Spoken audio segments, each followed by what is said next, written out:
Bradley and Tom Robinson.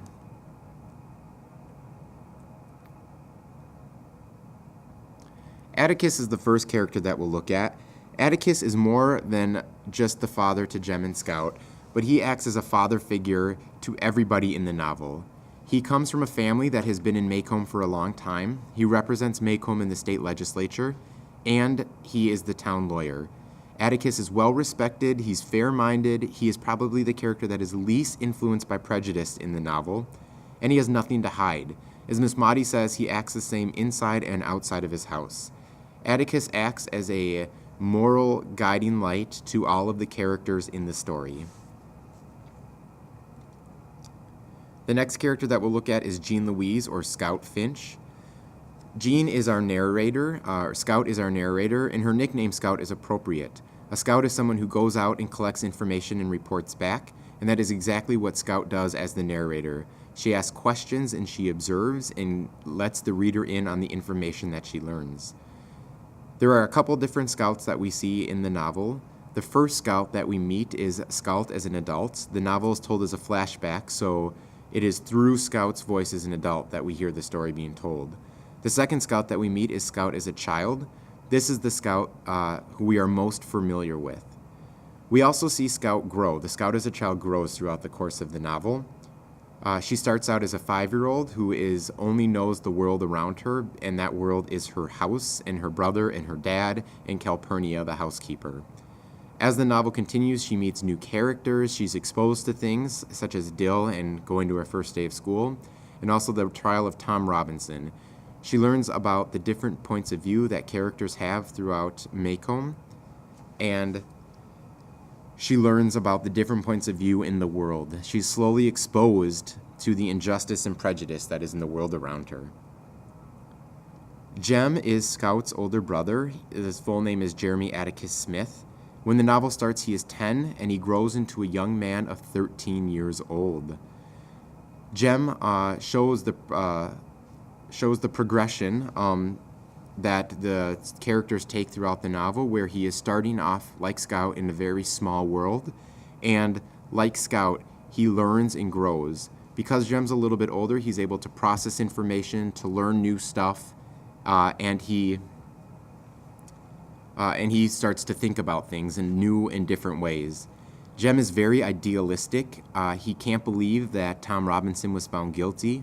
He is able to think about the trial and think about his father's evidence, and he can't believe that Tom Robinson is found guilty. Jem also represents bravery. At the beginning of the novel, Jem shows bravery through touching the front door of the Radley's house, and at the end of the novel, he shows bravery by sticking up for Scout when they are attacked by Bob Ewell. The next two characters that we will look at are Arthur Boo Radley and Tom Robinson. These two characters are very much the same, so we'll go back to Boo Radley first. Boo Radley is an outsider just like Tom Robinson is. However, unlike Tom Robinson, Boo Radley has chosen to be an outsider, whereas Tom Robinson is forced to be an outsider based on the color of his skin.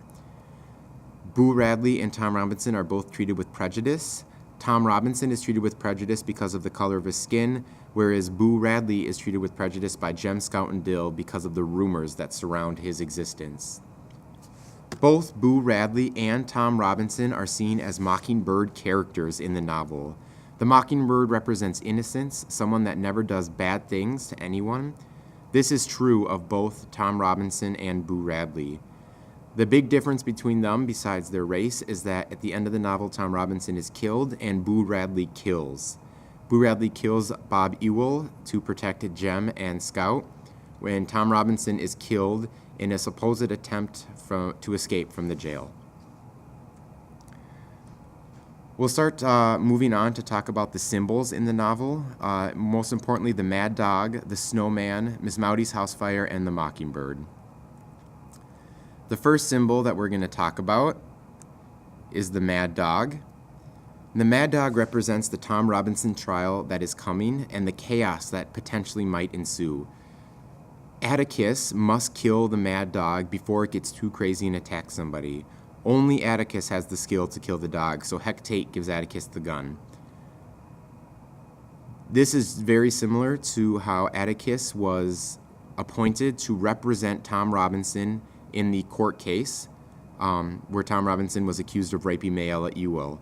Only Tom Robinson can put out the fire or calm the madness that is caused by this court case. Excuse me, only Atticus can calm the madness that is caused by this court case. The snowman represents the coming together of different races in the Finch's life. The snowman is made out of mud and snow, so it's two very different elements put together to make one thing. The snowman is put out in the front yard of the Finch house. It is out on display for everybody to see. This is similar to the theme that Atticus has nothing to hide.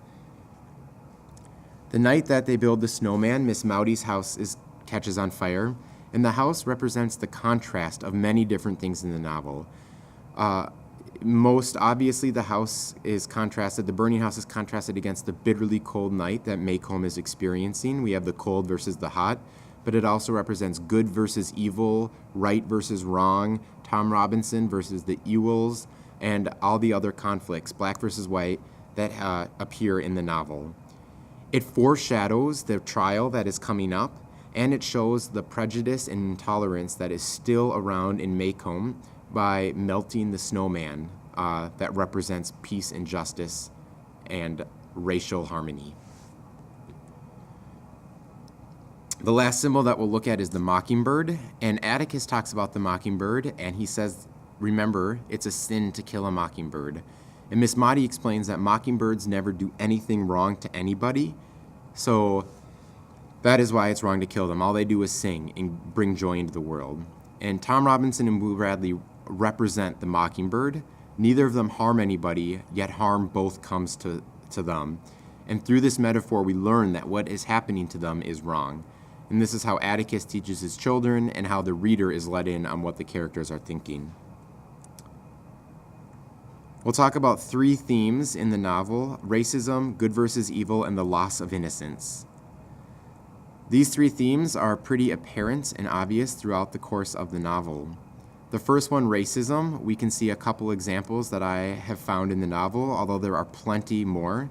Tom Robinson's trial, the way that biracial people are treated, the mob at the Maycomb jail, and plenty of other examples. There's tons of segregation, certain phrases that characters say.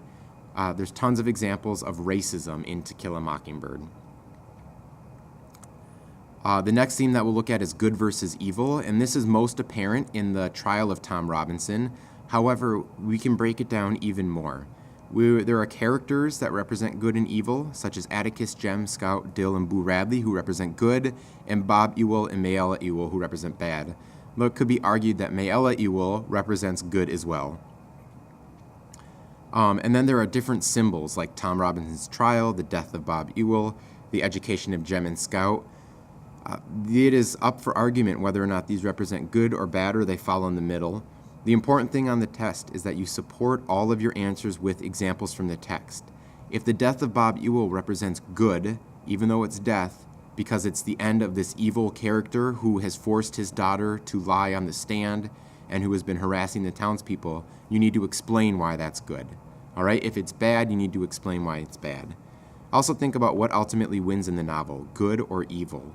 Think about the end of the novel and about Scout when she's sitting on Atticus's lap and says, Boo Radley wasn't such a bad guy. And Atticus looks back at her and says, once you really see people, you find that most people are good. So think about that, how the novel ends, and think about whether good or evil wins out in the end, or does neither of them win? And the last theme is the loss of innocence. And we've already touched on this a little bit. Jem and Scout and how they grow and change throughout the course of the novel. And how they are slowly awakened to the world that is around them and the realities of the world that's around them. Another example of this is Boo Radley's appearance at the end of the book. Boo Radley has represented this mythical, evil, almost sort of person throughout the entire novel, and at the end this myth is totally dispelled. This gives hope to the reader that the loss of innocence or the growth in the world is not only bad, but there are also good things that we can find. And here are a couple other questions to think about before the test. What role does education play in the novel?